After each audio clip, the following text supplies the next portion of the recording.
Mind and body ਦੇਖ ਰਹੇ ਲੱਖਾਂ ਹੀ ਸਰੋਤਿਆਂ ਨੂੰ, ਲੱਖਾਂ ਹੀ ਦਰਸ਼ਕਾਂ ਨੂੰ ਮੇਰਾ ਨਰਿੰਦਰ ਰਵੀ ਦਾ ਪਿਆਰ ਭਰਾ ਨਮਸਕਾਰ, ਸਲਾਮ ਅਲੈਕਮ, ਵੈਰੀ ਗੁੱਡ ਮਾਰਨਿੰਗ। ਅੱਜ ਦਾ ਜਿਹੜਾ ਟੌਪਿਕ ਹੈ ਉਹ ਹੈਗਾ why we need the perfect living master. ਦੇਖੋ, ਪਿਛਲੇ ਹਫ਼ਤੇ ਆਪਾਂ ਪਰਫੈਕਟ ਮਾਸਟਰ ਟੌਪਿਕ ਦੇ ਉੱਤੇ ਗੱਲਬਾਤ ਕੀਤੀ ਸੀਗੀ ਅਤੇ 6 ਜਾਂ 7 ਆਪਾਂ ਦੇ ਛੋਟੇ ਛੋਟੇ ਟੌਪਿਕ ਲਏ ਸੀਗੇ। ਪਿਛਲੇ ਹਫ਼ਤੇ ਆਪਾਂ ਡਿਸਕਸ ਕੀਤਾ ਸੀਗਾ ਕਿ ਹੂ ਇਜ਼ ਪਰਫੈਕਟ ਸੇਂਟ, ਜਾਂ ਕਾਮਲ ਮੁਰਸ਼ਦ ਕੌਣ ਹੈ, ਪੂਰਨ ਗੁਰੂ ਕੌਣ ਹੈ, ਸਤਿਗੁਰੂ ਕੌਣ ਹੈ, ਉਹਦੇ ਉੱਤੇ ਗੱਲਬਾਤ ਕੀਤੀ ਸੀ। ਫਿਰ ਆਪਾਂ ਗੱਲਬਾਤ ਕੀਤੀ ਸੀ ਪਿਛਲੇ ਹਫ਼ਤੇ ਕਿ ਪੂਰਨ ਸੰਤ ਸਤਿਗੁਰੂ ਇਸ ਸੰਸਾਰ ਦੇ ਵਿੱਚ ਕਿਉਂ ਆਉਂਦੇ ਨੇ, ਉਹਨਾਂ ਦਾ ਪਰਪਸ ਕੀ ਹੁੰਦਾ ਹੈ। ਜਿਵੇਂ ਕਿ ਮੈਂ ਲਾਸਟ ਵੀਕ ਦੱਸਿਆ ਹੀ ਸੀਗਾ ਕਿ ਪੂਰਨ ਸੰਤ ਪੋਸ਼ਾਕ ਤੋਂ ਨਹੀਂ ਦੇਖੇ ਜਾਂਦੇ। ਪੂਰਨ ਸੰਤ ਉਹ ਹੈ ਜਿਨ੍ਹਾਂ ਨੇ ਆਪਣੇ ਅੰਦਰ ਉਸ ਰੱਬੀ ਜੋਤ ਨੂੰ, ਉਸ ਰੱਬੀ ਧੁਨ ਨੂੰ ਪ੍ਰਗਟ ਕਰ ਲਿਆ ਹੋਵੇ। ਉਹ ਬੰਦਾ, ਉਹ ਸੰਤ, ਉਹ ਸਰੀਰ ਦੇ ਵਿੱਚ ਰਹਿੰਦੀ ਹੋਈ ਆਤਮਾ, ਜਿਹਨੂੰ ਕੋਈ ਵੀ ਨਾਂ ਦਿਓ, ਜਿਸ ਨੂੰ ਸਾਡੇ ਪਾਸਟ ਦੇ ਬਾਰੇ, ਪ੍ਰੈਜੈਂਟ ਦੇ ਬਾਰੇ ਅਤੇ ਫਿਊਚਰ ਦੇ ਬਾਰੇ ਪਤਾ ਹੋਵੇ, ਜਿਸ ਦਾ ਪਰਮਾਤਮਾ ਦੇ ਨਾਲ ਮਿਲਾਪ ਹੋ ਚੁੱਕਿਆ ਹੋਵੇ ਅੰਦਰੋਂ ਰੂਹਾਨੀ ਤੌਰ 'ਤੇ, ਸੋ ਉਸ ਨੂੰ ਅਸੀਂ ਸੰਤ ਕਹਿੰਦੇ ਹਾਂ। ਅਤੇ ਸੰਤ ਕਿਸ ਪਰਪਸ ਲਈ ਆਉਂਦੇ ਨੇ? ਕਿਹਾ ਸੀ ਨਾ, ਜਨਮ ਮਰਨ ਦੋਹੋਂ ਮੇਂ ਨਾਹੀਂ, ਜਨ ਪਰਪਕਾਰੀ ਆਏ, ਜੀਆ ਦਾਨ ਦੇ ਭਗਤੀ ਲਾਇਨ, ਹਰਸ਼ ਚੋ ਲੈਣ ਮਿਲਾਏ। ਕਿ ਉਹ ਸਾਡੇ ਜੋ ਰੋਂਦਿਆਂ ਪਿੱਟਦਿਆਂ ਨੂੰ, ਸਾਡੀ ਦੁਖੀ ਜਿਹੜੇ ਆਤਮਾਵਾਂ ਹੁੰਦੀਆਂ, ਅਸੀਂ ਦੁਖੀ ਹੁੰਦੇ ਹਾਂ, ਤਾਂ ਪਰਮਾਤਮਾ ਕਿਸੇ ਵੀ ਸੋਲ ਨੂੰ ਮਨੁੱਖੀ ਸਰੀਰ ਦਾ ਜਾਮਾ ਦੇ ਕੇ ਭੇਜ ਦਿੰਦੇ ਨੇ। ਉਹ ਆ ਕੇ ਇਸ ਸਰੀਰ ਦੇ ਵਿੱਚ, ਇਹ ਮਨੁੱਖੀ ਸਰੀਰ ਦੇ ਵਿੱਚ ਆ ਕੇ ਸਾਨੂੰ ਸਮਝਾਉਂਦੇ ਨੇ ਅਤੇ ਸਾਨੂੰ ਸਮਝਾ ਬੁਝਾ ਕੇ ਸਾਡੀ ਜ਼ਿੰਦਗੀ ਦਾ ਜਿਹੜਾ ਅਲਟੀਮੇਟ ਗੋਲ ਹੈ, ਅੰਤਿਮ ਉਦੇਸ਼ ਹੈ ਵੀ ਅਸੀਂ ਸੁੱਖ ਨੂੰ ਕਿਵੇਂ ਪ੍ਰਾਪਤ ਕਰਨਾ, ਅਸਲੀ ਖੁਸ਼ੀ ਕਿਵੇਂ ਪ੍ਰਾਪਤ ਕਰਨੀ ਹੈ, ਉਹਨਾਂ ਨੂੰ ਸਾਨੂੰ ਸਮਝਾ ਬੁਝਾ ਕੇ ਪਰਮਾਤਮਾ ਨਾਲ ਮਿਲਾਪ ਕਰਦੇ ਨੇ। ਇਹ ਉਹਨਾਂ ਦਾ ਮਿਸ਼ਨ ਹੁੰਦਾ ਹੈ। ਅੱਜ ਦਾ ਜਿਹੜਾ ਟੌਪਿਕ ਹੈ ਉਹ ਹੈਗਾ why we need the perfect living master. ਕਿ ਇਹ ਪੂਰਨ ਸੰਤ ਦਾ ਸਾਨੂੰ ਦੁਨੀਆ ਵਿੱਚ ਆਏ ਨੂੰ ਉਹਦੀ ਲੋੜ ਕਿਉਂ ਹੈ? ਕਿਉਂ ਨਹੀਂ ਅਸੀਂ ਆਪਣੇ ਤਰੀਕੇ ਨਾਲ, ਬਥੇਰੀਆਂ ਕਿਤਾਬਾਂ ਪਈਆਂ ਨੇ, ਬਥੇਰੀਆਂ ਧਾਰਮਿਕ ਪੁਸਤਕਾਂ ਪਈਆਂ, ਬਥੇਰੇ ਗ੍ਰੰਥ ਲਿਖੇ ਪਏ ਨੇ, ਬਥੇਰੇ ਪੁਰਾਣੇ ਲੋਕਾਂ ਨੇ, ਸੰਤਾਂ ਮਹਾਤਮਾ ਨੇ ਟੀਚਿੰਗ ਦਿੱਤੀਆਂ ਨੇ, ਉਹਨਾਂ ਨੂੰ ਪੜ੍ਹ ਕੇ ਅਸੀਂ ਕਿਉਂ ਨਹੀਂ ਆਪ ਤਰੱਕੀ ਕਰਦੇ? ਸੰਤਾਂ ਦੀ ਕਿਉਂ ਲੋੜ ਹੈ? Why we need the perfect living master. So ਇਸ ਟੌਪਿਕ 'ਤੇ ਡਿਸਕਸ ਕਰਾਂਗੇ। ਮੈਨੂੰ ਪਤਾ ਟੌਪਿਕ ਬਹੁਤ ਲੰਬਾ ਹੈ ਅਤੇ ਹੋਪਫੁਲੀ ਸ਼ਾਰਟਕਟ ਤਰੀਕੇ ਦੇ ਨਾਲ ਅੱਜ ਇਹੀ ਟੌਪਿਕ ਆਪਾਂ ਕਵਰ ਕਰਾਂਗੇ। ਅਤੇ ਨੈਕਸਟ ਵੀਕ ਆਪਾਂ ਕਰਾਂਗੇ ਕਿ what are the qualities of a perfect master, ਜਾਂ how we can recognise the perfect master. ਕਿ ਜਿਹੜੇ ਪੂਰਨ ਸੰਤ ਹੁੰਦੇ ਨੇ, ਮੈਂ ਪੂਰਨ ਸੰਤ ਦੀ ਗੱਲ ਕਰ ਰਿਹਾ, ਕਿ ਉਹਨਾਂ ਦੇ ਵਿੱਚ ਕਿਹੜੀਆਂ ਕੁਆਲਿਟੀਜ਼ ਹੁੰਦੀਆਂ ਨੇ, ਅਤੇ ਜਿਹੜੇ ਨਹੀਂ ਹੁੰਦੇ, ਡਰਾਮੇਬਾਜ਼ ਹੁੰਦੇ ਨੇ, ਉਹ ਕਿਸ ਤਰ੍ਹਾਂ ਦੇ ਹੁੰਦੇ ਨੇ 21ਵੀਂ ਸਦੀ 'ਚ। ਅਤੇ ਨਾਲ ਹੀ ਦੱਸਾਂਗੇ ਕਿ ਜਿਹੜੇ ਪੂਰਨ ਸੰਤ ਹੁੰਦੇ ਨੇ, ਜਿਨ੍ਹਾਂ ਦੀ ਅੰਦਰੋਂ ਪਰਮਾਤਮਾ ਨਾਲ ਜੁੜ ਚੁੱਕੀ ਹੁੰਦੀ ਹੈ, ਉਹਨਾਂ ਨਾਲ ਹਾਊ ਵੀ ਹੈਵ ਬਿਨ ਬਿਹੇਵਿੰਗ ਟੂਵਰਡਸ ਦੈਮ। ਅਤੇ ਅਸੀਂ ਉਹਨਾਂ ਲੋਕਾਂ ਨਾਲ, ਉਹਨਾਂ ਸੰਤਾਂ ਨਾਲ, ਪੂਰਨ ਪੁਰਸ਼ਾਂ ਦੇ ਨਾਲ ਕਿਹੋ ਜਿਹਾ ਵਤੀਰਾ ਕਰਦੇ ਹਾਂ। ਜਿਹੜੇ ਨਕਲੀ ਹੁੰਦੇ ਨੇ, ਉਹਨਾਂ ਦੀ ਤੁਸੀਂ ਬਾਂਹ ਨਹੀਂ ਫੜ ਸਕਦੇ। ਉਹ ਤਾਂ ਬੜੇ ਪਾਵਰਫੁਲ ਹੁੰਦੇ ਨੇ, ਕਿਉਂਕਿ ਉਹਨਾਂ ਦੇ ਥੋਥਾ ਚਨਾ ਬਾਜੇਗਾ ਨਾ, ਪਹਿਰਾਵਾ ਹੀ ਹੁੰਦਾ ਹੈ। ਪਰ ਜਿਹੜੇ ਅਸਲੀ ਹੁੰਦੇ ਨੇ, ਉਹਨਾਂ ਨਾਲ ਅਸੀਂ ਕਿਸ ਤਰ੍ਹਾਂ ਦਾ ਬਿਹੇਵ ਕਰਦੇ ਹਾਂ, ਇਹ ਗੱਲਾਂ ਅਸੀਂ ਹੋਪਫੁਲੀ ਨੈਕਸਟ ਵੀਕ ਗੱਲ ਕਰਾਂਗੇ। ਪਰ ਅੱਜ ਦਾ ਜਿਹੜਾ ਟੌਪਿਕ ਹੈ ਉਹ ਹੈਗਾ ਕਿ ਸਾਨੂੰ ਪੂਰਨ ਜਾਂ ਕਾਮਲ ਮੁਰਸ਼ਿਦ ਦੀ ਕਿਉਂ ਲੋੜ ਹੈ, ਅਸੀਂ ਆਪਣੇ ਆਪ ਕਿਉਂ ਨਹੀਂ ਕਰ ਸਕਦੇ।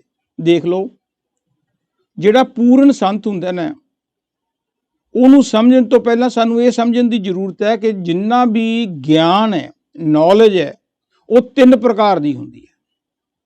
ਪਹਿਲਾ ਗਿਆਨ ਉਹ ਹੁੰਦਾ, ਨੌਲੇਜ ਉਹ ਹੁੰਦੀ ਹੈ ਜਿਹੜਾ ਕਿ ਫਿਜ਼ੀਕਲ ਹੁੰਦਾ। ਫਿਜ਼ੀਕਲ ਤੋਂ ਕੀ ਮਤਲਬ ਹੈ? ਕਿ ਜਿੰਨੇ ਵੀ ਸਾਡੇ ਸਪੋਰਟਸ ਦੇ ਇੰਸਟਰਕਟਰ ਨੇ, ਹਾਕੀ ਕਿਵੇਂ ਫੜਨੀ ਹੈ, ਬਾਸਕਟਬਾਲ ਦਾ ਸਕੋਰ ਕਿਵੇਂ ਪਾਉਣਾ ਹੈ, ਕ੍ਰਿਕਟ ਕਿਵੇਂ ਖੇਡਣੀ ਹੈ, ਬੈਡਮਿੰਟਨ ਕਿਵੇਂ ਖੇਡਣੀ ਹੈ, ਜਿਮ ਕਿਵੇਂ ਕਰਨੀ ਹੈ, ਐਕਸਰਸਾਈਜ਼ ਕਿਵੇਂ ਕਰਨੀ ਹੈ, ਉਹ ਸਾਡੇ ਨਾਲ ਬੈਠ ਕੇ ਸਾਨੂੰ ਸਮਝਾਉਂਦੇ ਨੇ ਵੀ ਆਹ ਲੱਤ ਇੱਧਰ ਨੂੰ ਮੋੜ, ਮੂੰਹ ਇੱਧਰ ਨੂੰ ਮੋੜ, ਹੱਥ ਦਾ ਸਕੋਰ ਇੱਧਰ ਨੂੰ ਪਾਉਣਾ, ਟੇਬਲ ਟੈਨਿਸ ਐਂ ਖੇਡਣੀ ਹੈ। ਜਾਂ ਮਿਸਤਰੀ ਕਹਿ ਲਓ ਵੀ ਇੱਟਾਂ ਕਿਵੇਂ ਚਿਣਨੀਆਂ, ਦੀਵਾਰ ਕਿਵੇਂ ਬਣਾਉਣੀ ਹੈ। ਕਾਰਪੈਂਟਰ ਕਹਿ ਲਓ ਵੀ ਕੁਰਸੀ ਕਿਵੇਂ ਕਰਨੀ ਹੈ, ਲੱਕੜ ਨੂੰ ਕਿਵੇਂ ਰੰਦਾ ਫੇਰਨਾ। ਤੁਸੀਂ ਇਸ ਤਰ੍ਹਾਂ ਸੁਨਿਆਰੇ ਲੈ ਲਓ, ਜਾਂ ਕੋਈ ਵੀ ਲੈ ਲਓ, ਈਵਨ ਕਾਰ ਇੰਸਟਰਕਟਰ ਲੈ ਲਓ, ਉਹ ਵੀ ਸਾਨੂੰ ਫਿਜ਼ੀਕਲ ਸਾਨੂੰ ਦੱਸਦੇ ਨੇ ਵੀ ਇਸ ਤਰ੍ਹਾਂ ਕੰਮ ਕਰਨਾ। ਸੋ ਇਹ ਉਹ ਜਿਹੜਾ ਗਿਆਨ ਹੈ, ਜਦੋਂ ਅਸੀਂ ਪਰਫੈਕਟ ਮਿਸਤਰੀ ਬਣਦੇ ਹਾਂ, ਪਰਫੈਕਟ ਸੁਨਿਆਰੇ ਬਣਦੇ ਹਾਂ, ਪਰਫੈਕਟ ਕਾਰ ਚਲਾਉਣ ਵਾਲੇ ਬਣਦੇ ਹਾਂ, ਪਰਫੈਕਟ ਅਸੀਂ ਜਿਮ ਕਰਨੀ ਸ਼ੁਰੂ ਕਰਦੇ ਹਾਂ, ਪਰਫੈਕਟ ਅਸੀਂ ਐਕਸਰਸਾਈਜ਼ ਕਰਦੇ ਹਾਂ, ਉਹ ਗਿਆਨ ਜਿਹੜਾ ਹੁੰਦਾ ਸਾਨੂੰ ਫਿਜ਼ੀਕਲ ਗਾਈਡ ਤੋਂ, ਫਿਜ਼ੀਕਲ ਟੀਚਰ ਤੋਂ ਮਿਲਦਾ ਹੈ। ਦੂਜੇ ਪ੍ਰਕਾਰ ਦਾ ਜਿਹੜਾ ਗਿਆਨ ਹੁੰਦਾ ਉਹ ਹੁੰਦਾ ਮੈਂਟਲ। ਮੈਂਟਲ ਦਾ ਮਤਲਬ ਅਸੀਂ ਕਲਾਸਰੂਮ 'ਚ ਜਾਂਦੇ ਹਾਂ, ਸਾਨੂੰ ਟੀਚਰ, ਸਾਡਾ ਉਸਤਾਦ ਸਾਨੂੰ ਬਲੈਕ ਬੋਰਡ ਦੇ ਉੱਤੇ ਇੱਕ ਬੁੱਕਸ ਪੜ੍ਹ ਕੇ ਸਾਨੂੰ ਚੀਜ਼ਾਂ ਦੱਸਦਾ। ਜਿਵੇਂ ਕਿ ਕੋਈ ਆਪਾਂ ਮੈਡੀਕਲ ਦੀ ਨੌਲੇਜ ਸਮਝ ਲਓ, IT ਦੀ ਨੌਲੇਜ ਸਮਝ ਲਓ, ਆਪਾਂ ਹਿਸਟਰੀ ਦੀ ਨੌਲੇਜ ਸਮਝ ਲਓ, ਆਪਾਂ ਮੈਥ ਦੇ ਬਾਰੇ ਸਮਝਣਾ ਚਾਹੁੰਦੇ ਹਾਂ, ਉਹਦਾ ਸੰਬੰਧ ਸਾਡੇ ਮਾਈਂਡ ਦੇ ਨਾਲ ਹੁੰਦਾ। ਉਹ ਗੱਲਾਂ ਜਿਹੜਾ ਉਹੋ ਜਿਹਾ ਟੀਚਰ ਹੁੰਦਾ ਉਹਨੇ ਉਹ ਡਿਗਰੀਆਂ ਲਈਆਂ ਹੁੰਦੀਆਂ ਨੇ, ਉਹ ਸਾਨੂੰ ਦੱਸਦਾ ਕਿ 1+2 = 2, ਕਿਉਂਕਿ ਉਹਨੂੰ ਖੁਦ ਕੀਤਾ ਹੁੰਦਾ। ਇਸ ਕਰਕੇ ਉਹ ਸਾਡੀ ਮੈਂਟਲ ਐਕਟੀਵਿਟੀਜ਼ ਦੇ ਵਿੱਚ ਵਾਧਾ ਕਰਦਾ, ਸਾਡਾ ਨੌਲੇਜ ਕਰਦੀ ਹੈ। ਤੀਸਰੀ ਪ੍ਰਕਾਰ ਦਾ ਜਿਹੜਾ ਗਿਆਨ ਹੁੰਦਾ, ਨੌਲੇਜ ਹੁੰਦੀ ਹੈ, ਉਹ ਹੁੰਦੀ ਹੈ ਸਪਿਰਚੁਅਲ। ਸਪਿਰਚੁਅਲ ਦਾ ਮਤਲਬ ਕੀ ਹੈ ਕਿ ਸਾਡੇ ਅੰਦਰ ਵੀ ਬਹੁਤ ਸਾਰੀਆਂ ਤਾਕਤਾਂ ਨੇ। ਹਰਿਮੰਦਰ ਇਹ ਸਰੀਰ ਹੈ, ਗਿਆਨ ਰਤਨ ਪ੍ਰਗਟ ਹੋਏ। This body is the temple of living God. So ਉਹ ਜਿਹੜੀ ਅੰਦਰ ਦਾ ਜਿਹੜਾ ਗਿਆਨ ਹੈ, ਇਹ ਉਹੀ ਦੇਊਗਾ ਜਿਹਨੂੰ ਅੰਦਰ ਦਾ ਗਿਆਨ ਖੁਦ ਹੋਊਗਾ। ਉਹਨੂੰ ਆਪਾਂ ਸਪਿਰਚੁਅਲ ਟੀਚਰ ਕਹਿ ਦਿੰਦੇ ਹਾਂ, ਕਾਮਲ ਮੁਰਸ਼ਿਦ ਕਹਿ ਦਿੰਦੇ ਹਾਂ, ਪੂਰਨ ਸੰਤ ਕਹਿ ਦਿੰਦੇ ਹਾਂ, ਜਾਂ ਉਸਤਾਦ ਕਹਿ ਲਓ, ਫਰੈਂਡ ਕਹਿ ਲਓ, ਜਿਹਨੂੰ ਸਿਰਫ ਜਿਹਨੂੰ ਬਾਹਰਲੀ ਦੁਨੀਆ ਤੋਂ ਇਲਾਵਾ ਸਾਡੇ ਅੰਦਰ ਦੇ ਬਾਰੇ ਵੀ ਪਤਾ ਹੈ ਕਿ ਅਸੀਂ ਆਤਮਾ ਕਿੱਥੇ ਹੈ, ਆਤਮਾ ਦਾ ਪਰਮਾਤਮਾ ਨਾਲ ਮਿਲਾਪ ਕਿਸ ਤਰ੍ਹਾਂ ਹੋਊਗਾ, ਸੱਚਾ ਸੁੱਖ ਕਿਵੇਂ ਹੋਊਗਾ, ਥਿੰਕਿੰਗ ਕੀ ਹੈ, ਫੀਲਿੰਗ ਕੀ ਹੈ, ਵਿਲਿੰਗ ਕੀ ਹੈ, ਸਾਡੀ ਇੱਛਾ ਕੀ ਹੈ। ਇਹਨਾਂ ਦੇ ਉੱਤੇ ਗਿਆਨ ਉਹੀ ਦੇ ਸਕਦਾ ਜਿਹੜਾ ਖੁਦ ਅੰਦਰ ਦਾ ਭੇਦ ਪਾ ਚੁੱਕਿਆ ਹੋਵੇ। ਸੋ ਦੇਖ ਲਓ, ਜੰਮਣ ਤੋਂ ਲੈ ਕੇ ਮਰਨ ਤੱਕ, ਜਿਸ ਦਿਨ ਪਹਿਲੇ ਦਿਨ ਵੀ ਬੇਬੀ ਹੁੰਦਾ ਨਾ, ਪਹਿਲੇ ਦਿਨ ਬੇਬੀ, ਉਸ ਦਿਨ ਤੋਂ ਲੈ ਕੇ ਮਰਨ ਤੱਕ ਸਾਨੂੰ ਹਰ ਫੀਲਡ ਦੇ ਵਿੱਚ ਕਿਸੇ ਨਾ ਕਿਸੇ ਉਸਤਾਦ ਦੀ, ਟੀਚਰ ਦੀ, ਗਾਈਡ ਦੀ ਲੋੜ ਪੈਂਦੀ ਹੈ। ਸਭ ਤੋਂ ਪਹਿਲਾਂ ਜਿਹੜਾ ਟੀਚਰ ਹੁੰਦਾ ਸਾਡੀ ਮਾਂ ਹੁੰਦੀ ਹੈ। ਉਹ ਮਾਂ ਤੋਂ ਅਸੀਂ ਸਿੱਖਦੇ ਹਾਂ ਕਿ ਦੁੱਧ ਕਿਵੇਂ ਪੀਣਾ, ਰੁੜਨਾ ਕਿਵੇਂ ਹੈ, ਚੱਲਣਾ ਕਿਵੇਂ ਹੈ, ਮਾਂ ਕਿਵੇਂ ਕਹਿਣਾ ਹੈ, ਹੱਥ ਕਿਵੇਂ ਡਾਉਣੇ ਆ, ਨਹਾਉਣਾ ਕਿਵੇਂ ਹੈ, ਲੱਤਾਂ ਕਿਵੇਂ ਕਰਨੀਆਂ। ਛੋਟੀ ਛੋਟੀਆਂ ਗੱਲਾਂ ਜਿਹੜੀਆਂ ਬਚਪਨ ਵਿੱਚ ਸਿੱਖਦੇ ਹਾਂ, ਉਹ ਅਸੀਂ ਮਾਂ ਤੋਂ ਸਿੱਖਦੇ ਹਾਂ। ਇਸ ਕਰਕੇ ਮਾਂ ਸਾਡੀ ਉਸਤਾਦ ਹੈ।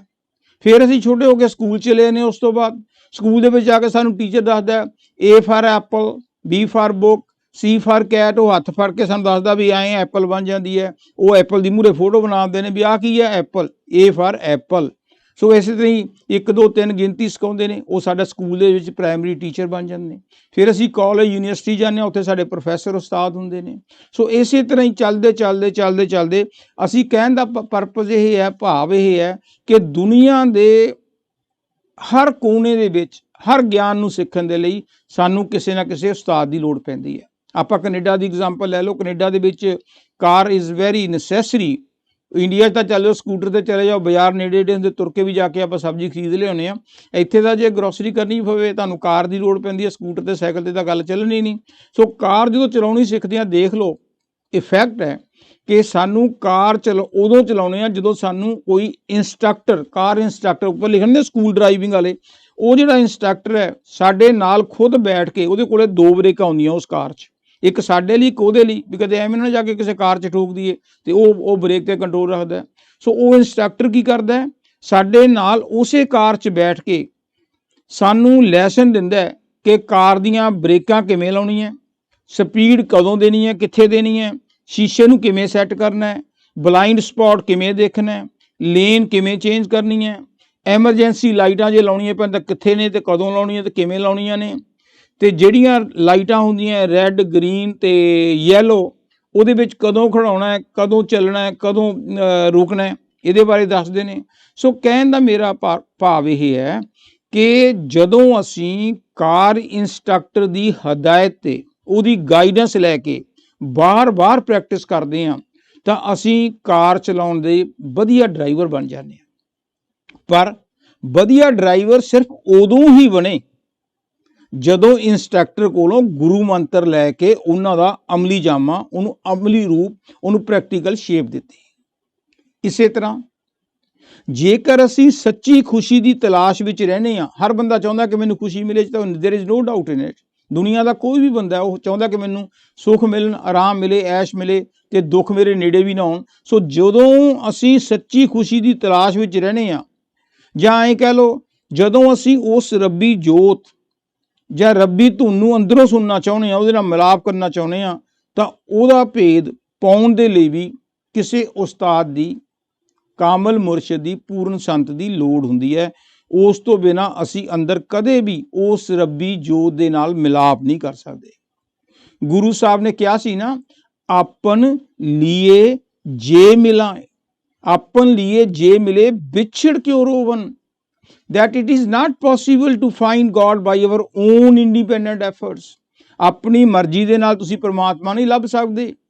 अपन लिए जे मिले विछड़ क्यों रोवन, साधु संग प्राप्ते नानक रंग मानन। कि जिन्ना चिर तक सानू साधु संतां दी कंपनी नहीं मिलती उन्ना चिर तक सानू अंदर सच्चा सुख, सच्ची शांति, सच्चा आनंद प्राप्त नहीं हो सकता।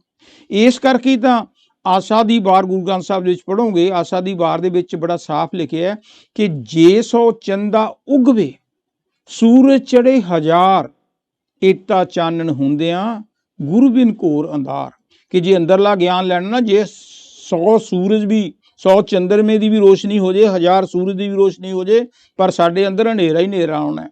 ते वो हनेरा तद ही दूर होवेगा, तद ही दूर होवेगा जदों गुरु सानू गुरु मंत्र दिंदा, वो सानू दसदा कि हनेरे दे विचों चानना प्रकाश किवें पैदा होना है। ये गुरु तो ही असीं सिੱਖਦੇ हां। मौलाना रूम, जिन्हों रूमी भी कहते हैं, उन्होंने कहा see if you go for a hug go with one, if you go for a hug go with one who has already made it.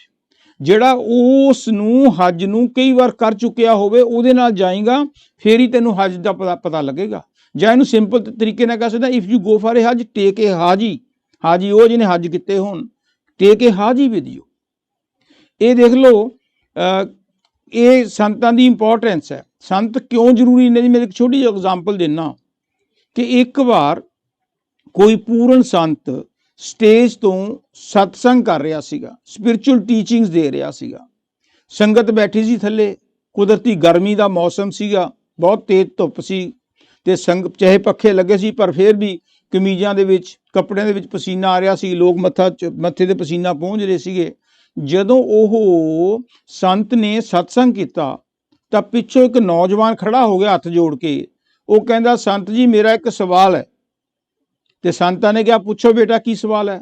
ਕਹਿੰਦਾ ਜੀ ਮੈਂ ਕਈ ਦਿਨਾਂ ਤੋਂ ਸਤਸੰਗ 'ਚ ਆਉਣਾ, ਮੈਨੂੰ ਅੱਜ ਤੱਕ ਇਹ ਨਹੀਂ ਸਮਝ ਪਈ ਕਿ ਤੁਹਾਡੀ ਕੰਪਨੀ ਕਰਨ ਦੇ ਨਾਲ, ਤੁਹਾਡਾ ਸਤਸੰਗ ਸੁਣਨ ਦੇ ਨਾਲ ਸਾਨੂੰ ਫਾਇਦਾ ਕੀ ਹੁੰਦਾ?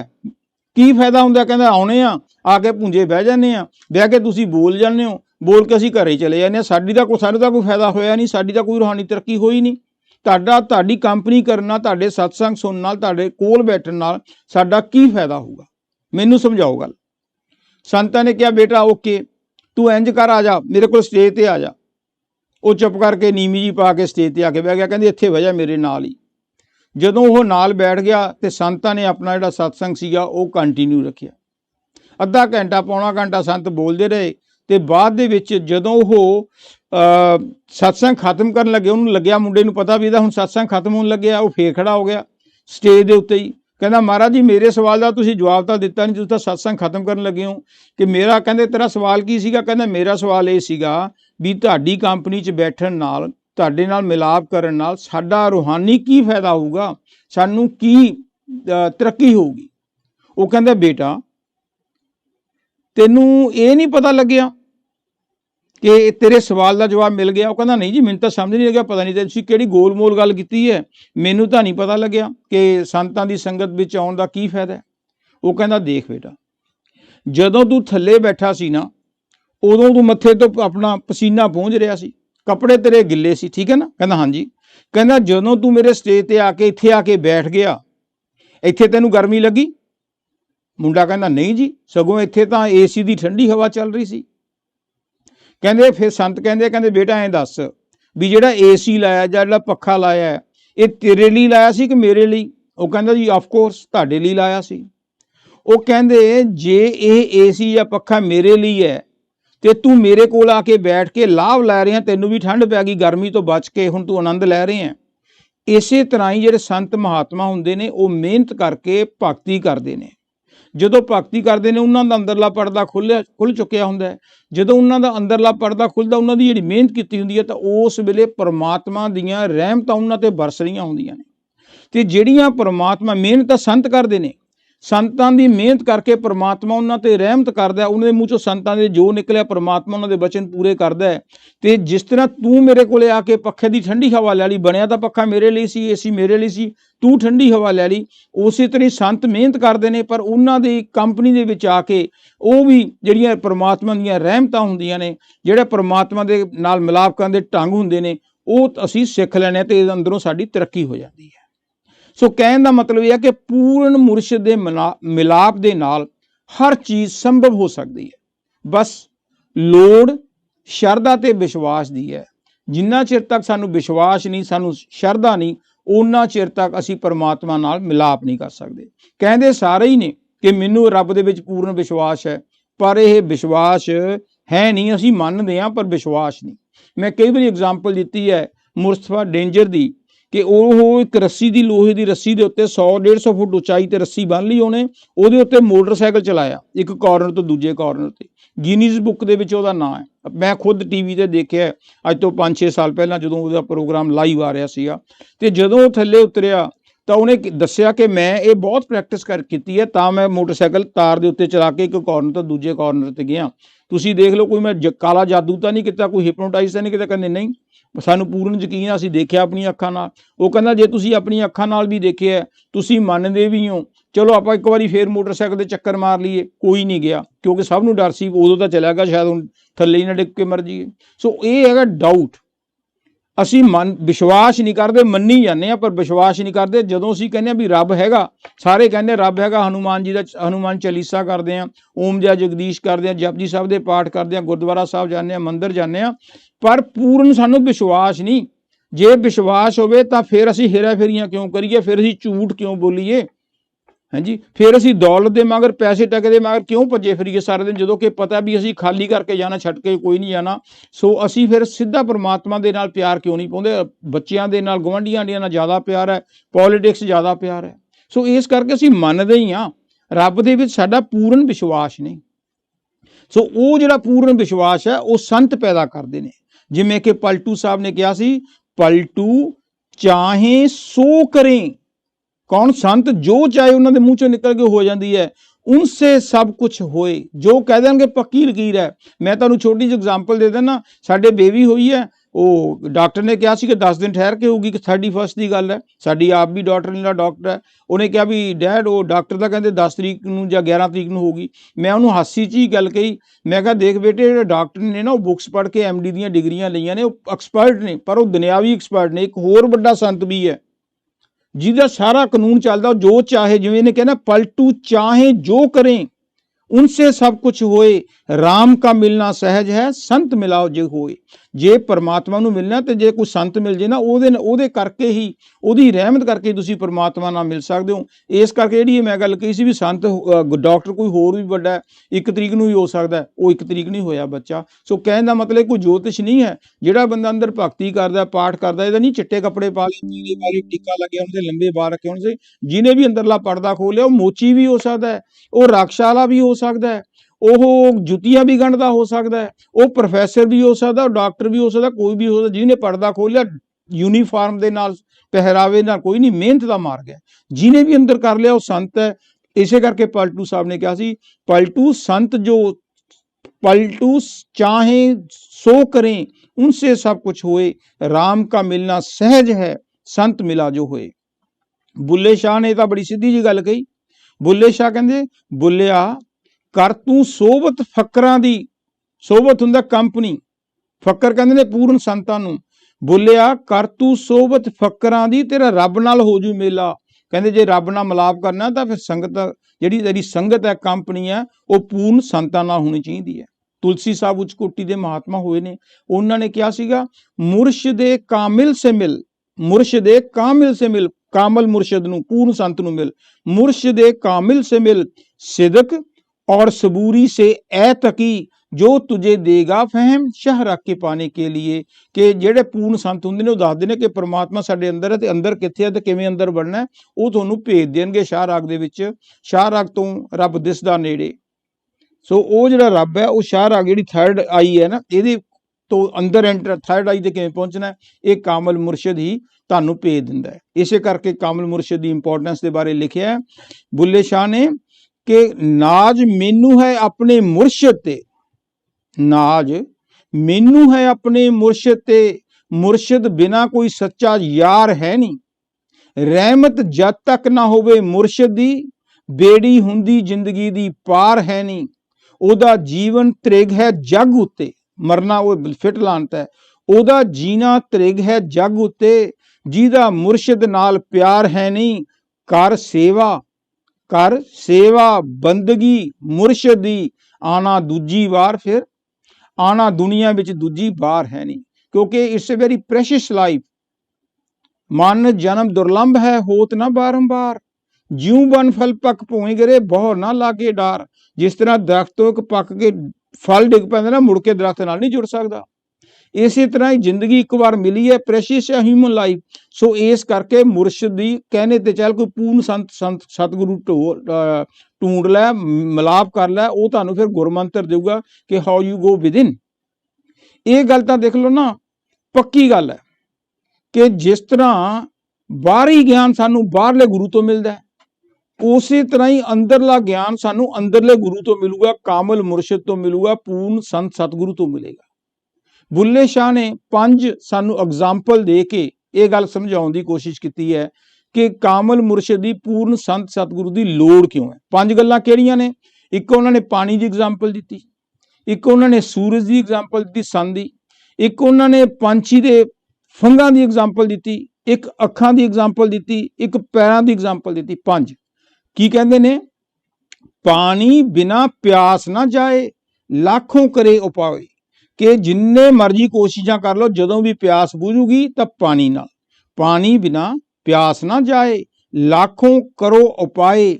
ਦੂਜੀ ਗੱਲ, ਸੂਰਜ ਬਿਨਾ ਦਿਵਸ ਨਾ ਹੋਏ, ਕੋਟਨ ਦੀਪ ਚਲਾਏ, ਲੱਖਾਂ ਕਰੋੜਾਂ ਦੀਪ ਬੱਲਬ ਚਲਾ ਲਓ, ਦਿਨ ਨਹੀਂ ਚੜ ਸਕਦਾ ਜਿੰਨਾ ਚਿਰ ਸੂਰਜ ਦੀ ਰੋਸ਼ਨੀ ਨਹੀਂ ਹੁੰਦੀ, ਸੂਰਜ ਨਹੀਂ ਚੜਦਾ। ਤੀਜੀ ਗੱਲ, ਪੰਖੀ ਬਿਨਾ ਪੰਛੀ ਉੱਡ ਨਹੀਂ ਪਾਏ, ਜੇ ਉਹਦੇ ਫੰਗ ਨਹੀਂ ਨਾ ਹੈ, ਪੰਛੀ ਉੱਡ ਨਹੀਂ ਸਕਦਾ, ਤੜਫ ਮਰ ਜਾਏ, ਉਹ ਮਰ ਜਾਂਦਾ ਹੈ।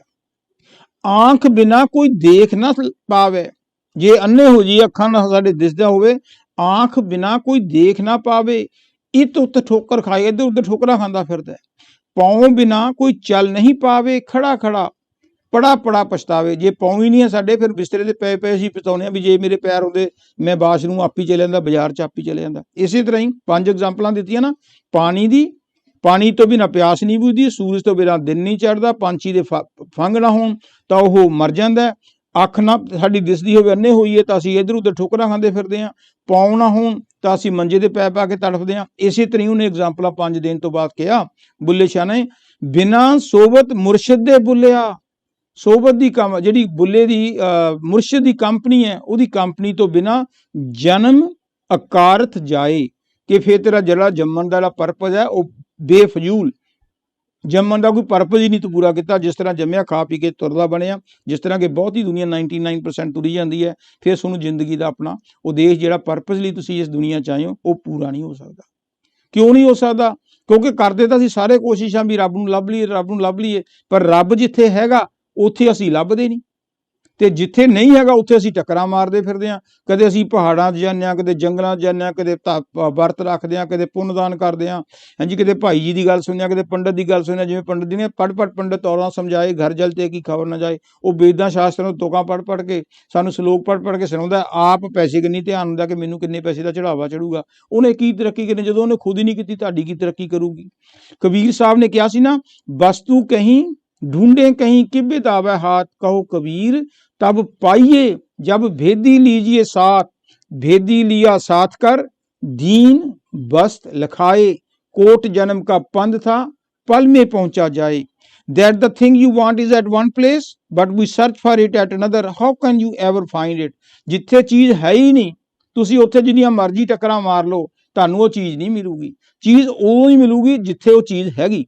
ਸੋ ਜਿਹੜਾ ਪਰਮਾਤਮਾ ਜੰਗਲਾਂ ਪਹਾੜਾਂ ਪੁੰਨਦਾਨ ਹੱਠ ਧਰਮਾਂ ਦੇ ਵਿੱਚ ਜੋ ਮਰਜ਼ੀ ਕਰੀ ਚਲੋ, ਕਿਤਾਬਾਂ ਪੜ੍ਹੀ ਚਲੋ, ਉਹ ਨਹੀਂ ਮਿਲਦਾ ਜਿੰਨਾ ਚਿਰ ਤੱਕ ਜਿੱਥੇ ਪਰਮਾਤਮਾ ਉਹ ਸਾਡੇ ਅੰਦਰ ਹੈ, ਤੇ ਜਿੰਨਾ ਚਿਰ ਤੱਕ ਅਸੀਂ ਅੰਦਰ ਨਹੀਂ ਵੜਦੇ ਉਹਨਾਂ ਚਿਰ ਤੱਕ ਅਸੀਂ ਪਰਮਾਤਮਾ ਨੂੰ ਨਹੀਂ ਪਾ ਸਕਦੇ। ਤੇ ਅੰਦਰ ਅਸੀਂ ਉਦੋਂ ਹੀ ਵੜਾਂਗੇ ਜਦੋਂ ਸਾਨੂੰ ਕੋਈ ਪੂਰਨ ਗੁਰੂ ਮਿਲੂਗਾ, ਜਿਹੜਾ ਖੁਦ ਅੰਦਰ ਗਿਆ ਹੋਵੇ, ਦਸਾਂ ਨਹੁੰਆਂ ਦੀ ਕਮਾਈ ਕਰਦਾ ਹੋਵੇ, ਪਰਮਾਤਮਾ ਨਾਲ ਮਿਲਾਪ ਕਰ ਸਕਦਾ ਹੋਵੇ। ਜਦੋਂ ਅਸੀਂ ਉਹਦੀ ਗਾਈਡ ਤੇ ਚੱਲਾਂਗੇ ਤੇ ਫਿਰ ਅਸੀਂ ਇਨਸਾਨ ਤੋਂ ਪਰਮਾਤਮਾ ਬਣ ਜਾਵਾਂਗੇ। ਮੈਂ ਤਾਂ ਕਹਿੰਦਾ ਨਾ, we are all potential God.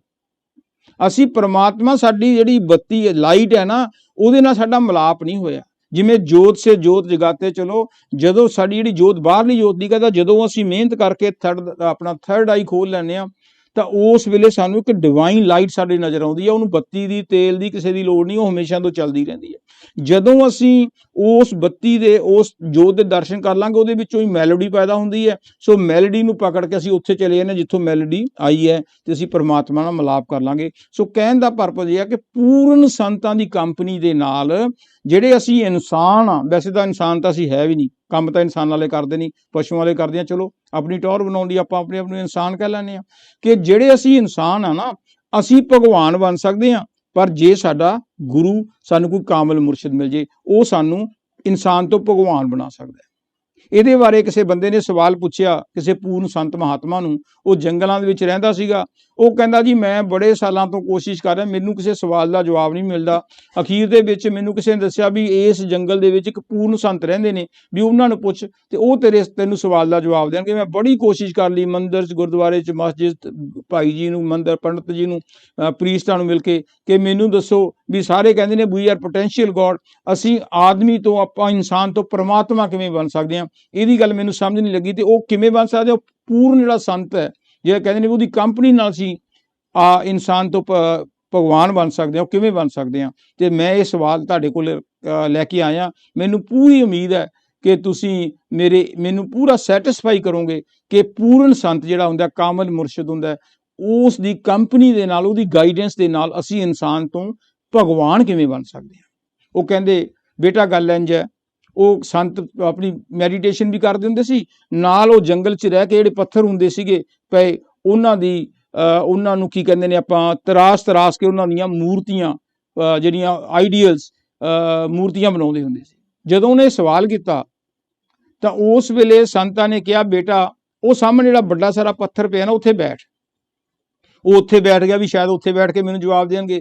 ਕਹਿੰਦੇ ਐਂ ਕਰ, ਇੱਕ ਹੁਣ ਤੂੰ ਸੈਲਫੀ ਖਿੱਚ ਲੈ। ਫੋਟੋ ਹੁੰਦੀ ਹੈ ਨਾ, ਇੱਕ ਤਾਂ ਦੂਜਾ ਬੰਦਾ ਖਿੱਚਦਾ, ਉਹ ਤਾਂ ਇੱਕ ਸੰਤ ਸੀਗਾ ਤੇ ਇੱਕ ਉਹ ਸੀਗਾ। ਉਹ ਕਹਿੰਦਾ, ਸੰਤ ਜੀ ਕਹਿੰਦੇ ਵੀ ਤੂੰ ਇਸ ਪੱਥਰ ਤੇ ਬੈਠ ਕੇ ਸੈਲਫੀ ਖਿੱਚ ਲੈ, ਜਿਹਦੇ ਵਿੱਚ ਪੱਥਰ ਦੀ ਵੀ ਫੋਟੋ ਆਵੇ ਤੇ ਤੇਰੀ ਵੀ ਫੋਟੋ ਆਵੇ, ਤੇ ਨਾਲ ਜਿਹੜੇ ਟੀਜ਼ ਨੇ ਵੀ ਕਿੱਥੇ ਪਿਆ ਜ਼ਮੀਨ ਉਹ ਵਜੇ। ਉਹਨੇ ਸੈਲਫੀ ਖਿੱਚ ਲਈ। ਉਹਨੂੰ ਇਹ ਗੱਲ ਤਾਂ ਸਮਝ ਨਹੀਂ ਲੱਗੀ ਵੀ ਇਹਦਾ ਮਤਲਬ ਕੀ ਹੈ। ਉਹ ਕਹਿੰਦੇ ਬੇਟੇ ਸੈਲਫੀ ਖਿੱਚ ਲਈ? ਕਹਿੰਦੇ ਹਾਂਜੀ। ਪੱਥਰ ਦੇਖ ਲਿਆ? ਕਹਿੰਦੇ ਦੇਖ ਲਿਆ। ਜ਼ਮੀਨ ਦੀ ਆ ਗਈ? ਕਹਿੰਦੇ ਆ ਗਈ। ਤੇਰੀ ਆ ਗਈ ਫੋਟੋ? ਆ ਗਈ।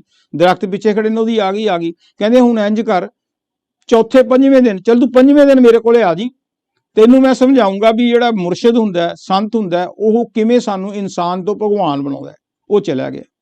ਪੰਜਵੇਂ ਦਿਨ ਉਹ ਮੁੜਿਆ, ਮੁੰਡੇ ਨੂੰ ਕੋਈ ਤੜਫ ਸੀ ਅੰਦਰ। ਜਦੋਂ ਪੰਜਵੇਂ ਦਿਨ ਆਇਆ ਤਾਂ ਸੰਤ ਜੀ ਕੁਟੀਆ ਦੇ ਵਿੱਚ ਸੀਗੇ ਤੇ ਉਹਨੇ ਦਰਵਾਜ਼ਾ ਖੜਕਾਇਆ, ਸੰਤ ਜੀ ਮੈਂ ਆ ਗਿਆ ਜਿਵੇਂ ਤੁਸੀਂ ਕਿਹਾ ਸੀਗਾ। ਹੁਣ ਤੁਸੀਂ ਮੈਨੂੰ ਦੱਸੋ ਕਿ ਜਿਹੜੇ ਸੰਤ ਹੁੰਦੇ ਨੇ, ਪੂਰਨ ਮੁਰਸ਼ਿਦ ਹੁੰਦੇ ਨੇ, ਉਹ ਕਿਵੇਂ ਇਨਸਾਨ ਤੋਂ ਭਗਵਾਨ ਬਣਾਉਂਦੇ ਨੇ। ਉਹ ਕਹਿੰਦੇ ਬੇਟਾ ਬਸ ਤੂੰ ਸਾਹਮਣੇ ਜਾ ਕੇ ਉੱਥੇ ਹੀ ਬੈਠ, ਮੈਂ 2 ਮਿੰਟ 'ਚ ਹੀ ਆਇਆ, ਬਸ ਤੂੰ ਉੱਥੇ ਜਾ ਕੇ ਬੈਠ, ਮੈਂ ਆ ਗਿਆ 1 ਮਿੰਟ ਦੇ ਵਿੱਚ, ਬਸ ਜਰਾ ਕੱਪੜੇ ਬਦਲ ਕੇ ਆਇਆ। ਉਹ ਜਾ ਕੇ ਮੁੰਡਾ ਬੈਠ ਗਿਆ। ਉਧਰੋਂ ਸੰਤ ਜੀ ਕੁਟੀਆ ਚੋਂ ਨਿਕਲੇ ਤੇ ਜਦੋਂ ਉੱਥੇ ਗਏ ਤਾਂ ਮੁੰਡਾ ਥੱਲੇ ਜ਼ਮੀਨ ਤੇ ਹੱਥ ਜੋੜੀ ਬੈਠਾ ਸੀ। ਉਹਨਾਂ ਨੇ ਪੁੱਛਿਆ, ਬੇਟਾ ਤੂੰ ਇਹਦੇ ਉੱਤੇ ਨਹੀਂ ਬੈਠਾ, ਇਹ ਉਹ ਪੱਥਰ ਨਹੀਂ? ਕਹਿੰਦਾ ਹਾਂਜੀ, ਉਸ ਦਿਨ ਤਾਂ ਇਹ ਪੱਥਰ ਸੀਗਾ, ਹੁਣ ਤਾਂ ਇਹਦਾ ਭਗਵਾਨ ਦੀ ਮੂਰਤ ਬਣ ਗਈ, ਹਨੂਮਾਨ ਜੀ ਬਣ ਗਏ, ਰਾਮਚੰਦਰ, ਜੋ ਵੀ ਕਹਿ ਲਓ ਤੁਸੀਂ, ਕਿ ਮੈਂ ਇਹਨਾਂ ਦੇ ਉੱਪਰ ਕਿਵੇਂ ਬੈਠ ਸਕਦਾ? ਮੈਂ ਤਾਂ ਜ਼ਮੀਨ ਤੇ ਤਾਂ ਹੀ ਬੈਠਾ, ਇਹ ਤਾਂ ਹੁਣ ਪਰਮਾਤਮਾ ਬਣ ਗਏ। ਕਹਿੰਦੇ ਬੇਟਾ ਬਸ ਬਿਲਕੁਲ ਠੀਕ ਹੈ, ਜਿਹੜਾ ਜਿਸ ਤਰ੍ਹਾਂ ਮੈਂ 4-5 ਦਿਨ ਮਿਹਨਤ ਕਰਕੇ ਤੇਰੇ ਜਾਣ ਤੋਂ ਬਾਅਦ ਇਸ ਪੱਥਰ ਨੂੰ ਥੌੜੀ ਤੇ ਛੈਣੀ ਨਾਲ ਤਰਾਸ ਕੇ ਕੱਟ ਕੇ ਇਸੇ ਪੱਥਰ ਦੇ ਵਿੱਚੋਂ ਪਰਮਾਤਮਾ ਦੀ ਮੂਰਤ ਬਣਾਤੀ। ਇਸੇ ਤਰ੍ਹਾਂ ਹੀ ਜਿਹੜੇ ਪੂਰਨ ਸੰਤ ਹੁੰਦੇ ਨੇ ਨਾ, ਕਿਉਂਕਿ ਉਹਨਾਂ ਕੋਲ ਇਹ ਹੁਨਰ ਹੁੰਦਾ, ਉਹ ਸਾਡੇ ਅੰਦਰ ਜਿਹੜੀਆਂ ਕਾਮ, ਕ੍ਰੋਧ, ਲੋਭ, ਮੋਹ, ਹੰਕਾਰ, ਲਾਲਚ, ਨਿੰਦਿਆ, ਚੁਗਲੀ, ਦੁਨੀਆ ਦੇ ਵਿੱਚ ਫਸੇ ਰਹਿਣਾ, ਲਾਲਚ ਜਿਹੜੀ ਹੈ, ਪੈਸਿਆਂ ਦੇ ਮਗਰ ਭੱਜੇ ਰਹਿਣਾ, ਸੈਕਸ ਦੇ ਮਗਰ ਭੱਜੇ ਰਹਿਣਾ, ਇਹਦੇ ਮਗਰ ਜਿਹੜੀਆਂ ਚੀਜ਼ਾਂ ਬੁਰੀਆਂ ਚੀਜ਼ਾਂ ਨੇ ਨਾ, ਉਹਨਾਂ ਨੂੰ ਸਮਝਾ ਬੁਝਾ ਕੇ ਹੌਲੀ ਸਾਨੂੰ ਉਹ ਸਾਫ਼ ਕਰ ਦਿੰਦੇ ਨੇ। ਜਦੋਂ ਸਾਡਾ ਦਿਲ ਸਾਫ਼ ਹੋ ਜਾਂਦਾ ਹੈ ਤੇ ਇਹਦੇ ਵਿੱਚੋਂ ਹੀ ਪਰਮਾਤਮਾ ਪ੍ਰਗਟ ਹੋ ਜਾਂਦਾ ਹੈ। ਜਿਸ ਤਰ੍ਹਾਂ ਕਿ ਕਿਹਾ ਨਾ, ਦਿਲ ਕਾ ਹੁਜਰਾ ਸਾਫ਼ ਕਰ, ਜਾना के आने के लिए, ध्यान गैरों का उठा, उसको बिठाने के लिए, कि ਜਿਹੜੇ ਸਾਡੇ ਅੰਦਰ ਹਰ ਵਕਤ ਨਿੰਦਿਆ ਚੁਗਲੀ, ਮੈਂ ਤਾਂ IAS ਅਫਸਰ ਹਾਂ, ਮੈਂ IPS ਅਫਸਰ ਹਾਂ, ਮੈਂ ਵਾਈਸ ਚਾਂਸਲਰ ਹਾਂ, ਮੈਂ ਕੰਟਰੋਲਰ ਹਾਂ, ਮੈਂ ਭਾਰਤੀ ਜਨਤਾ ਪਾਰਟੀ ਦਾ ਮੈਂਬਰ ਹਾਂ, ਮੈਂ ਰਾਹੁਲ ਗਾਂਧੀ ਦਾ ਹੈਗਾ, ਮੈਂ ਉਹ ਫਲਾਣੀ ਥਾਂ ਦਾ ਪ੍ਰਧਾਨ ਹਾਂ, ਮੈਂ ਚੀਫ ਮਿਨਿਸਟਰ ਹਾਂ। ਇਹ ਜਿਹੜੀ ਮੈਂ ਕਰਦੇ ਹੋ ਨਾ, ਮੈਂ ਨਹੀਂ, ਉਹ ਜੋ ਕੁਝ ਦਿੱਤੀ ਹੈ, ਰਹਿਮਤ ਕੀਤੀ ਹੈ, ਬਖਸ਼ਿਸ਼ ਕੀਤੀ ਹੈ, ਉਸ ਇੱਕ ਪਰਮਾਤਮਾ ਨੇ, ਉਹਦੀ ਰਹਿਮਤ ਕਰਕੇ ਤੁਸੀਂ ਬਣੇ ਹੋ। ਇਸ ਕਰਕੇ ਉਹਨੂੰ ਯਾਦ ਰੱਖੋ, ਆਪਣੇ ਆਪ ਨੂੰ। ਜਿੰਨਾ ਚਿਰ ਤੱਕ ਸਾਡੀ ਮੈਂ ਨਹੀਂ ਨਾ ਨਿਕਲਦੀ, ਉਨਾ ਚਿਰ ਤੱਕ ਅਸੀਂ ਇਨਸਾਨ ਤੋਂ ਭਗਵਾਨ ਨਹੀਂ ਬਣ ਸਕਦੇ। क्योंकि जिसका ग्रह तिन दिया ताला, कुंजी गुर स्यो पाई, अनेक उपाओ करे नहीं पावे, बिन सतगुरु सरनाई। कि परमात्मा ने जिन्हें सानू पैदा किया, जिन्हें दुनिया बनाई है, उन्हें एक प्रिंसीपल बनाता। जिसका ग्रह, जिहदा घर है तिन दिया ताला, उन्हें सानू अंदर वाड़, आप अंदर वड़ के ना बाहरों ताला लगाता, ते ताले की कुंजी फड़ाती गुरु नू। जिन्ना चिर तक गुरु सानू वो चाबी नहीं दिंदा, असीं वो चाबी खोल के अंदर नहीं वड़दे, साडा परमात्मा नाल मिलाप नहीं हो सकदा। सो गुरु चाबी की दिंदा, वो सानू यही समझाउंदा भी भरावा तेरा यह जिंदगी जिहड़ी है ना, ये बड़ी कीमती है। 184 जून सवाई, मानस को प्रभु दी बड़ियाई, इस पौड़ी ते जो नर चुके सो आए जाए दुख पाइंदा। भी तेनू पता नहीं किन्ने सालों बाद, लखां सालों बाद तेनू मनुखी शरीर मिले है, जे हुण तू अखीर थां देखना है, जे तां मेहनत करेंगा, कोठे दी छत ते परमात्मा नाल मिलाप कर लेंगा, ते जे फिर दुनिया दीयां मैलां विच आके लिबड़ गया ते फिर भड़क देने आके थल्ले मिलेगा, ते फिर 84 दा चक्कर तैयार है। सो इस करके सानू गल इह है कि सतगुरु सानू इह प्यार दे नाल समझाउंदे ने कि तुसीं तुहाडा जिहड़ा जीवन है, यह बड़ा कीमती है। दुनिया विच रहो, नौकरी करो, बच्चों का पालन पोषण करो, पर दुनिया दीयां मैलां दे विच ना लिबड़ो। जिस तरह जिहड़ी हनी मक्खी हुंदी है ना, मखियाल दी, ओह फुल्लां दे किनारे ते बैठदी है, जे फुल्लां दे विच जे ना फुੱਲ हो जांदे शाम नूं बंद मर जूगी। सो इसे तरह ही असीं दुनिया दे कंमकार सारे करने ने, परिवार चों रहना, जंगलां पहाड़ां च भज्जण दी लोड़ नहीं, पर हत्थ यार वल ते दिल हत्थ कार वल ते दिल यार वल, कि दुनिया के काम करो, पर हमेशा अपना जी प्रायोरिटी है वह परमात्मा विच रखो, ताकि साडा जिहड़ा आउण जाण दा जिहड़ा परपज है ना, वह मुक जाए। सो देखो उहदियां जिहड़ियां रहमतां ने सतगुरु दियां, देखो जिन्ने भी साडे रिश्तेदार ने, माइंड ना करना, साडे ईवन माँ बाप भी ने, भैन भरा भी ने, बच्चे भी ने, दोस्त भी ने, ओह साडी हैल्प, ਉਹ ਸਾਡੀ ਉੱਤੇ ਦੁੱਖ ਸੁੱਖ ਦੇ ਵਿੱਚ ਕਿਸੇ ਲਿਮਟਿਡ ਦਾਇਰੇ ਤੱਕ ਕੰਮ ਆ ਸਕਦੇ ਨੇ। ਸਾਡੀ ਮੌਤ ਹੋਏ, ਸਾਡਾ ਮਾਂ ਬਾਪ ਸਾਨੂੰ ਜਿਉਂਦਾ ਕਰ ਲੂਗਾ? ਨਹੀਂ। ਪਰ ਜਿਹੜਾ ਸਤਿਗੁਰੂ ਹੁੰਦਾ ਨਾ, ਪੂਰਨ ਗੁਰੂ ਹੁੰਦਾ, ਉਹਦੀਆਂ ਰਹਿਮਤਾਂ ਪਤਾ ਨਹੀਂ ਲੱਗਦੀਆਂ, ਉਹ ਦੇਖਣ ਨੂੰ ਨਹੀਂ ਲੱਗਦੀਆਂ, ਉਹਨਾਂ ਨੂੰ ਮਹਿਸੂਸ ਕਰਦੀਆਂ। ਬੰਦਾ ਸੋਚਦਾ ਅਚੰਭੇ ਨਾਲ ਵੀ ਇਹ ਕਿਵੇਂ ਹੋ ਗਿਆ। ਬੰਦੇ ਦੇ 100 ਕੈਂਡੀਡੇਟ ਨੇ, ਜਾਂ ਆਪਣੇ ਇੰਡੀਆ 'ਚ ਲਾ ਲਓ, IAS ਦੇ ਲੋ ਐਗਜ਼ਾਮ, UPSC ਦੇ ਹੁੰਦੇ ਨੇ, 10-10 ਲੱਖ ਬੱਚਾ ਅਪੀਅਰ ਕਰਦੇ ਨੇ, ਹੁੰਦੀ 100 ਦੀ ਸਿਲੈਕਸ਼ਨ ਹੈ, ਜਿਹਦੀ ਕੁਛ ਮਿਹਨਤ ਕੀਤੀ ਹੁੰਦੀ ਹੈ, ਕੁਛ ਪਰਮਾਤਮਾ ਦੀ ਰਹਿਮਤ ਹੁੰਦੀ ਹੈ। ਵਿਦਾਊਟ ਲੱਕ ਤਾਂ ਕੁਛ ਨਹੀਂ ਮਿਲਦਾ ਸਾਨੂੰ। ਸੋ ਇਸ ਕਰਕੇ ਗੁਰੂ ਦੀਆਂ ਜਿਹੜੀਆਂ ਰਹਿਮਤਾਂ ਨੇ, ਪੂਰਨ ਸੰਤ ਸਤਿਗੁਰੂ ਦੀਆਂ, ਉਹਨਾਂ ਨੂੰ ਸਮਝਣਾ ਬੜਾ ਮੁਸ਼ਕਿਲ ਹੈ। ਰਹਿਮਤਾਂ ਦੇ ਅਲੱਗ-ਅਲੱਗ ਦੇਣ ਦਾ ਢੰਗ ਹੀ ਬੜਾ ਨਿਆਰਾ ਹੁੰਦਾ, ਅਵੱਲਾ ਢੰਗ ਹੁੰਦਾ ਜਦੋਂ ਪਰਮਾਤਮਾ ਰਹਿਮਤ ਕਰਦਾ। ਇੱਕ ਵਾਰ ਕਹਿੰਦੇ ਕੋਈ, ਅਸੀਂ ਬਰਨਾਲੇ ਤੋਂ ਆ, ਬਰਨਾਲੇ ਵੈਸੇ ਬਣਾਈ ਵੀ ਗੱਲ ਹੀ ਹੈ, ਸੱਚਾਈ ਨਹੀਂ ਹੈ, ਕਿ ਸਮਝਾਉਣ ਦੇ ਲਈ ਕਿ ਪਰਮਾਤਮਾ ਜਿਹੜਾ ਪੂਰਨ ਸੰਤ ਸਤਿਗੁਰੂ ਹੁੰਦਾ, ਉਹਦੀਆਂ ਰਹਿਮਤਾਂ ਦਾ ਕਿਵੇਂ ਅੰਦਾਜ਼ਾ ਅਸੀਂ ਲਾ ਹੀ ਨਹੀਂ ਸਕਦੇ ਵੀ ਕਿਵੇਂ ਕਿਵੇਂ ਉਹ ਸਾਡੇ ਤੇ ਰਹਿਮਤ ਕਰਦਾ, ਸਾਡੇ ਵਿਗੜੇ ਕੰਮ ਬਣਾਉਂਦਾ। ਕਹਿੰਦੇ ਹੰਡਿਆਏ ਦਾ ਮੁੰਡਾ ਸੀਗਾ, ਗਰੀਬ ਸੀਗਾ, ਪੜ੍ਹ ਲਿਖ ਕੇ ਮਾਸਟਰਸ ਕਰ ਲਈ, ਉਹਦੀ ਅਚਾਨਕ ਦਿੱਲੀ ਤੋਂ ਇੰਟਰਵਿਊ ਆ ਗਈ ਕੋਈ ਚੰਗੀ ਵਧੀਆ ਪੋਸਟ ਦੇ ਲਈ। ਉਹ ਬਰਨਾਲੇ, ਹੰਡਿਆਏ ਤੋਂ ਤੁਰ ਕੇ ਬਰਨਾਲੇ ਦਾ ਚਲਿਆ ਗਿਆ। ਜਦੋਂ ਬਰਨਾਲੇ ਦੇ ਬੱਸ ਅੱਡੇ ਤੇ ਗਿਆ, ਉੱਥੇ ਪੰਜਾਬ ਰੋਡਵੇਜ਼ ਦੀ ਜਾਂ ਪੈਪਸੂ ਰੋਡਵੇਜ਼ ਦੀ ਬੱਸ ਖੜੀ ਸੀ, ਜਿਹਨੇ ਦਿੱਲੀ ਜਾਣਾ ਸੀ। ਉਹਨੇ ਪੜ੍ਹ ਲਿਆ ਸਟਿੱਕਰ ਵੀ ਬਰਨਾਲਾ ਤੋਂ ਦਿੱਲੀ। ਉਹ ਕੰਡਕਟਰ ਕੋਲੇ ਜਾ ਕੇ ਕਹਿੰਦਾ ਕਿ ਭਾਈ ਸਾਹਿਬ ਮੈਨੂੰ ਇੱਕ ਦਿੱਲੀ ਦੀ ਟਿਕਟ ਦੇ ਦਿਓ, ਮੈਂ ਦਿੱਲੀ ਜਾਣਾ। ਉਹ ਕਹਿੰਦਾ ਕੱਢ 500 ਰੁਪਈਆ। ਉਹ ਕਹਿੰਦਾ ਹੈ 500 ਰੁਪਈਆ? ਮੇਰੇ ਕੋਲ ਤਾਂ ਕੰਡਕਟਰ ਸਾਹਿਬ ਗਰੀਬ ਆ ਬੰਦਾ, ਜੋੜ ਜੋੜ ਕੇ 300 ਬਣਾਇਆ, ਤੁਸੀਂ ਪਲੀਜ਼ ਮੈਨੂੰ 300 'ਚ ਹੀ ਦੇ ਦਿਓ ਟਿਕਟ। ਉਹ ਕਹਿੰਦਾ ਤੇਰੇ ਪਿਓ ਦੀ ਟਿਕਟ ਹੈ? ਤੁਹਾਨੂੰ ਪਤਾ ਜਿਹੜੀ ਬੋਲਬਾਣੀ ਹੁੰਦੀ ਹੈ, ਇਹ ਗੌਰਮੈਂਟ ਦੀ ਟਿਕਟ ਹੈ। ਉਹ ਕਹਿੰਦਾ ਮੇਰੀ ਬਹੁਤ ਜ਼ਰੂਰੀ ਇੰਟਰਵਿਊ ਹੈ ਚੰਦਾ ਦਿੱਲੀ, ਪਹਿਲੀ ਵਾਰ ਆਈ ਹੈ, ਗਰੀਬ ਮੈਂ ਬੰਦਾ, ਪਲੀਜ਼ ਤੁਹਾਡਾ ਕੀ ਫਰਕ ਪੈਂਦਾ, ਸਰਕਾਰੀ ਬੱਸ ਹੈ, ਮੈਨੂੰ 300 ਲੈ ਕੇ ਚੜਾ ਲਓ।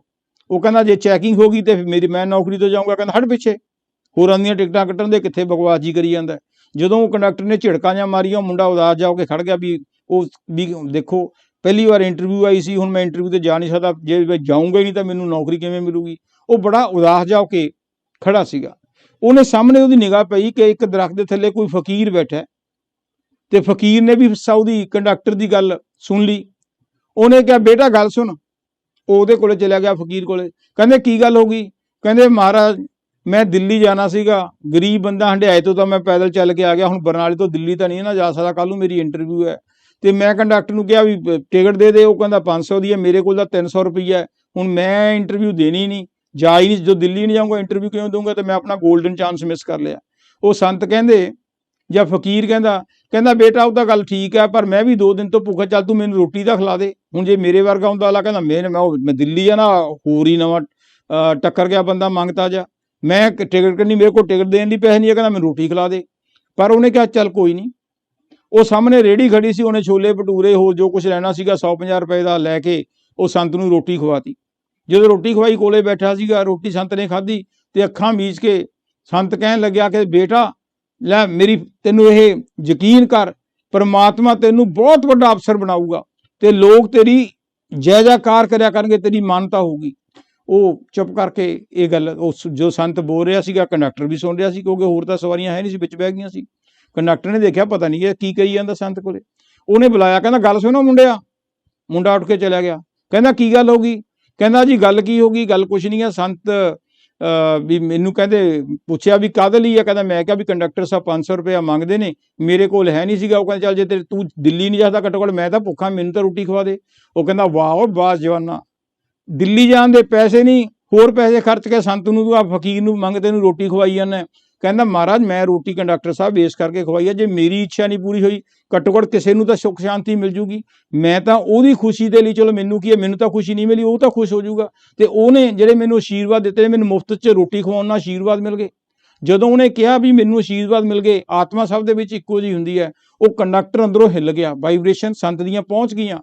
सोचण लग्या, पॉजिटिव सोच हो गई भी जे यार संत दे भुखे होने लिए अपने 300 ਦੇ ਵਿੱਚੋਂ भी रोटी कढ़ के 100-200 रुपए की खवा सकता है, मैं दी टिकट नहीं लैके दे सकता गरीब बंदे की हंडियाई तो तुर के आया। खबर है मेरे को भी थोड़े मोटे पैसे है कि मैं दी टिकट लैन $200-250 मैं 200-250 रुपये अपने को दे के दिल्ली भेज देना, शायद मेरा ही फायदा चंगे काम का। सो उन्हें क्या चल मुंडिया बैठ कर दिल्ली वाली बस च, कोई नहीं मैं टिकट के पैसे बाकी अपने को पा दूंगा। कहते दिल्ली गया, सिलैक्शन हो गई, बड़ा अफसर बन गया। सो मैं कहानी लंबी नहीं पाਉਂਦਾ, गल तो इन्नी कि समझाउण दी गल है कि ओहदियां जिहड़ियां आशीर्वाद दित्ते सीगे भी तू बड़ा अफसर बनेगा, ओहदी आशीर्वाद दित्ते दा काम की किया, वो कंडक्टर ते असर कर गई। कंडक्टर ने उन्हें बस च बिठा लिया, अपने बस च बिठाया, इंटरव्यू दी ते अगे संत ने अगे भी एक मन्नो का ना जिहड़ियां रहमत आउंदियां कदे कदे पहुंच जांदियां, गड्डी या हवाई जहाज नहीं आंदियां, हवाई जहाज तो भी बड़ी फास्ट स्पीड हुंदी है, रहमत उत्थे भी पहुंच गई मालिक दी, क्योंकि भुखे नूं तुसीं रोटी खवाई है, चंगा काम किया, परमात्मा खुश हुंदा। जिथे परमात्मा खुश हो जे फिर उहदे देण दे ढंग भी बड़े अवल्ले ने। सो इस करके गल कहण दा परपज है भी सानू पूर्ण सतगुरु नूं समझना बड़ा मुश्किल है। बुलिया रब ते रख भरोसा, ना हो डावां डोल, एक भरोसा रहमत नाला कई दर दिंदा खोल। जदों असीं परमात्मा दे विच पूर्ण विश्वास करदे हां तां उहदियां जिहड़ियां रहमतां ने ना, पता नहीं जे एक दरवाजा बंद हो जाए, एक पासे जवाब मिल जाए, परमात्मा 10 दरवाजे होर खोलदा, होर कई ढंग हो जांदे ने। सो कहंदे गल जिहनूं आपां लाइट नोट च कहीए विश्वास की गल, कहंदे एक पिंड दे विच एक सधारण जिहा मुंडा रहिंदा सी। वैसे लाइट नोट च है, इहनूं मुरशद नाल गल करिओ, मुरशद नाल मैं जोड़ूंगा जरूर गल नूं। वो सधारण जिहा मुंडा रहिंदा सीगा, वो पिंड वाले अक्सर देखदे भी जे कोई लंघदा वड़दा सिपाही आया, वो इधर उधर साइकिल नहीं चलाउणा आउंदा, कुछ भी आ चलो तू किधर नूं साइकिल चलाउणा, थप्पड़ मारता, कदे साइकिल ते डिग पिया फिर हस पैना, सिपाही ने थप्पड़ मार देना तां हस पैना, किसी ने 2 गालां कढ देणीआं तां हस पैना। ते पिंड वाले पूरे उहदे ते हैरान सीगे भी यार ये हमेशा ही हसदा रहिंदा, खुश रहिंदा। एक दिन उन्होंने पिंड वालिਆਂ ने उन्होंने मुंडे नूं खड़ा लिया, कहंदे गल सुन काका, सानू एक नहीं समझ लग्या, तेरे सिपाही चपेड़ मारदा, कई बार तू साइकिल तो डिग पिया, कई बार तेरा सिर दुखदा है, तू खुशी रहना, हसी जाना, तेरी ये खुशी का राज की है? तेरी ये खुशी का राज की है भी तेनों इन्ने संकट आउंदे ने, गालां झिड़कां पैंदियां ने, मुसीबतां आउंदियां ने, ते फिर भी तू खुश रहना, तेरी मुसीबतां तो बाद भी तू खुश होना है, इहदा राज की है? मुंडे ने कढ़िया बटूआ, पर्स, वॉलेट कह लो, कहंदा जी मेरी खुशी का राज आ बटूआ है। वो कहंदे बटूआ, बटूए नाल खुशी का की मतलब? वो कहंदा जी बटूए दे विच एक फोटो है, उहनूं देख के मैं खुश हुन्ना। वो कहंदे दिखा, उन्होंने बटूआ फड़िया, जदों बटूआ खोलिया, वो कहंदे इह तां तेरी घर वाली दी फोटो है, ये तेरी घर वाली दी फोटो है, तू इहनूं देख के खुश हुन्ना? कहंदा हाँ जी, बस जदों कोई मेरे ते विपता आउंदी है, कोई सिपाही कुट जांदा, कोई थाणेदार कुट जांदा, कदे मैं डिग पैना, कदे कोई सिर दुखदा, मैं बटूआ खोल के अपनी घर वाली दी फोटो देखदा ते नाल ही समझाउणा कि जे मैं एड्डी वड्डी मुसीबत नूं मैं कई सालां तों संभालिया वै, एड्डी वड्डी मुसीबत नूं मैं फेस कर रिहा, आ बीमारी ठमारी सिपाही ने तां इक्को ही चपेड़ मारी है, ते मेरा की कर लूँ मैं जो उहदे नाल मुकाबला कर सकदा, इहदे नाल नहीं। मैं लाइट नोट च किया है। सो हमेशा अपने मुरशद ही है ना, जनानी दी ना तुसीं किते रख लियो, तो मैं सुन लाइट नोट च किया, जदों असीं अपना हर वक्त मुरशद नूं ध्यान विच रखदे हां, पूर्ण सतगुरू नूं, तां साडीआं कई मुश्किलां टल जांदियां, क्योंकि ਜੇ ਮੁਸ਼ਕਲ ਆਉਂਦੀ ਵੀ ਹੈ ਨਾ, ਮੁਸੀਬਤ ਆਉਂਦੀ ਹੁੰਦੀ ਹੈ, ਸਾਨੂੰ ਪਤਾ ਨਹੀਂ ਲੱਗਦਾ ਕਿ ਕਿਸ ਤਰ੍ਹਾਂ ਸੰਤ ਸਤਿਗੁਰੂ ਪਰਮਾਤਮਾ ਸੂਲੀਤ ਨੂੰ ਘਟਾ ਕੇ ਸੂਲ ਕਰ ਦਿੰਦੇ ਨੇ। ਸੋ ਇਸ ਕਰਕੇ ਪੂਰਨ ਸੰਤ ਸਤਿਗੁਰੂ ਦੀ ਸਾਨੂੰ ਕੰਪਨੀ ਦੀ ਲੋੜ ਹੈ, ਦੁਨਿਆਵੀ ਤੌਰ ਤੇ ਵੀ ਤੇ ਰੂਹਾਨੀ ਤੌਰ ਤੇ ਵੀ। ਮੇਰੇ ਖਿਆਲ ਮੈਂ ਹੁਣ ਥੱਕ ਗਿਆ, ਤੇ ਸੁਣੋ ਹੁਣ ਲਾਸਟ ਗਾਣਾ, ਤੇ ਨੈਕਸਟ ਵੀਕ ਆਪਾਂ ਫਿਰ ਨੈਕਸਟ ਟੌਪਿਕ ਡਿਸਕਸ ਇਹੀ ਟੌਪਿਕ ਨੂੰ ਕਿ how we can recognise the qualities of the perfect master ਤੇ and how we are behaving toward the perfect living master. ਨਕਲੀ ਸੰਤਾਂ ਦਾ ਕੋਈ ਨਹੀਂ ਵਿਗਾੜ ਸਕਦਾ, ਅਸਲੀ ਸੰਤਾਂ ਨੂੰ ਅਸੀਂ ਨੁਕਸਾਨ ਪਹੁੰਚਾਉਂਦੇ ਹਾਂ, ਉਹ ਅਸੀਂ ਨੈਕਸਟ ਵੀਕ ਕਰ ਲਾਂਗੇ। ਤੇ ਜੇ ਕੋਈ ਵੱਧ ਘੱਟ ਕਿਹਾ ਗਿਆ ਹੋਵੇ ਉਹਦੇ ਲਈ ਮੈਂ ਮਾਫੀ ਚਾਹੁੰਦਾ। ਤੇ ਲਾਸਟ ਸਤਸੰਗ ਗਾਣਾ ਸੁਣ ਲਓ ਤੁਸੀਂ, ਤੇ ਮੈਨੂੰ ਦਿਓ ਆ ਗਿਆ। ਜੇ ਪਰਮਾਤਮਾ ਨੇ ਚਾਹੇ ਨੈਕਸਟ ਵੀਕ ਆਪਾਂ ਜ਼ਰੂਰ ਮਿਲਾਂਗੇ, ਬਾਕੀ ਉਹਦੀ ਮਰਜ਼ੀ। Thank you.